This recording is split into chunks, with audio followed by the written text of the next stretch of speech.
descend to yet another level of chaos to satisfy the political and financial greed of the small Jubilee elite.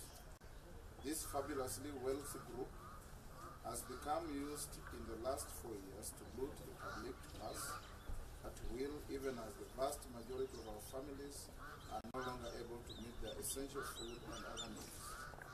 This has never happened for such a prolonged period in our history. At the same time, more and more Kenyans are seeing the NASA coalition broadening its appeal and providing a much-needed and vastly credible alternative to the utter dysfunction and deprivation that Jubilee has presided over for 4 years. NASA stands ready to govern. This is what has sent Jubilee into a panic and make it hatch these destructive scenarios. It is willing to destroy our peace to cling to power and its ill-gotten gains. We want to assure Kenyans that we are not making these distress revelations lightly. What is going on has never happened in our country before. The government is breaking all bounds of constitutionality, and an election is being replaced by a rolling coup d'etat.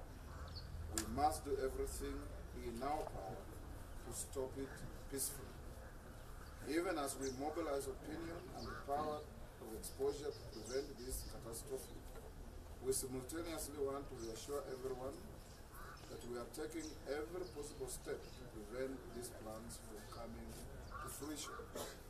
In the last 3 days, we have met and alerted the African Union, the European Union, and the other electoral observer missions, as well as the European Union ambassadors, about these plans.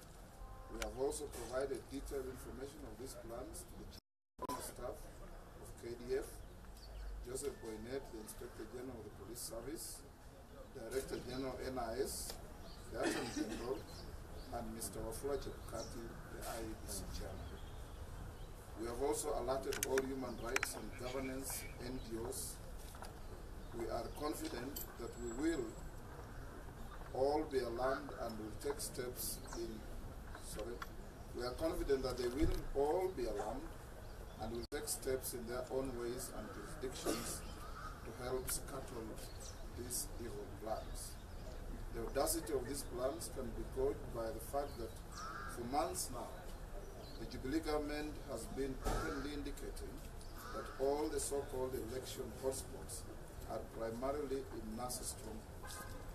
Astounding as it might seem, the government has not identified any hotspots in the Jubilee strongholds. The reason is all too clear. Jubilee has no intention to give Kenyans a chance to express their will in the great democratic moment that people have been waiting for and is now imminent. Jubilee cannot lose. It has stacked the deck and knows there will be no unhappy people in the strongholds. Jubilee has ensured that trouble will only erupt in NASA strongholds. There are a number of other plans afoot to arrive at a distorted electoral outcome. Our presidential candidate is being shadowed by cars whose registrations are in our possession.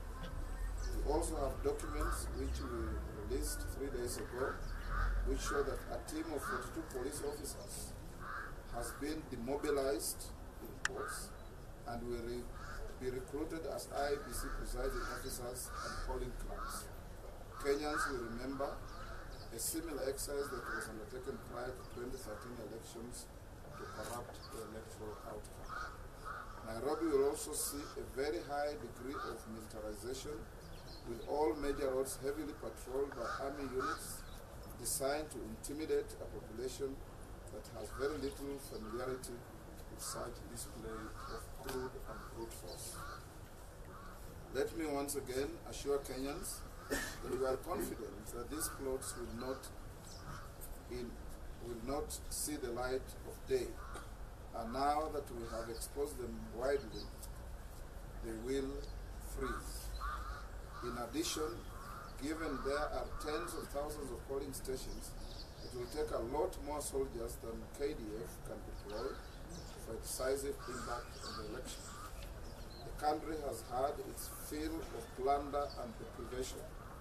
People everywhere are suffering the pangs of hunger, and virtually everything they need is becoming unaffordable. Everyone except the super rich is fed up, including those in the Jubilee strongholds who voted for them in 2013. Everyone wants change.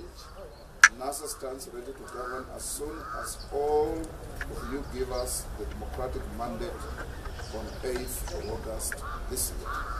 We urge all Kenyans to show up on polling day with their own show of force, a force of peace and democracy, having voters 19 million strong, determined to peacefully elect leaders to chart a much better future for our country. And we want to tell Kenyans that the power of the people is stronger than the people in power. And we have no doubt that the power of the people will be manifested on the 8th of August this year.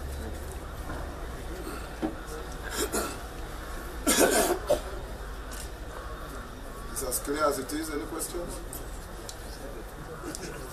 Questions, two of them. Andrew Chip from NTV. Other than the allegations you stated today, the acting Interior Cabinet Secretary has said that your strategy of adopt the polling station will not be allowed, and they will only be allowing certified agents and IEBC officials inside the polling station. What do you plan to do going forward? And secondly, will the presidential candidate be showing up tomorrow for the presidential debate? I'll answer the first one and leave the candidate one. The acting Interior Minister is actually part of the problem. He is guilty of making unsubstantiated and unhelpful and perhaps a reckless remarks. Nowhere in the Constitution is there a role for the Interior Minister to supervise or conduct elections in this country. The statements he's making can only be made from IEBC. And there is no law that precludes Kenyans peacefully gathering around polling stations and helping Kenyans to cast their votes as and when it's necessary. We are simply acting within the law, and we caution Minister Matiang'i that he should concentrate on making sure that Kenyans are secure, their properties are protected, and they'll go to vote without interference, without hindrance, and without intimidation. Part of his statements is what we're talking about, intimidation prior to elections. The debate.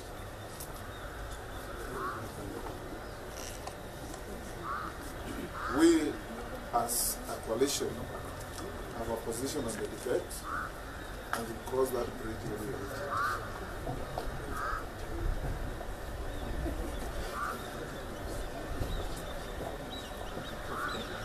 And of course, you've had repeatedly our worthy competitors alleging from rooftops that we are not ready for elections. We want to assure Kenyans that we have never been this ready for the elections. We are ready, we are waiting for the D-Day. But being ready does not mean we throw caution to the wind. We must be conscious and say it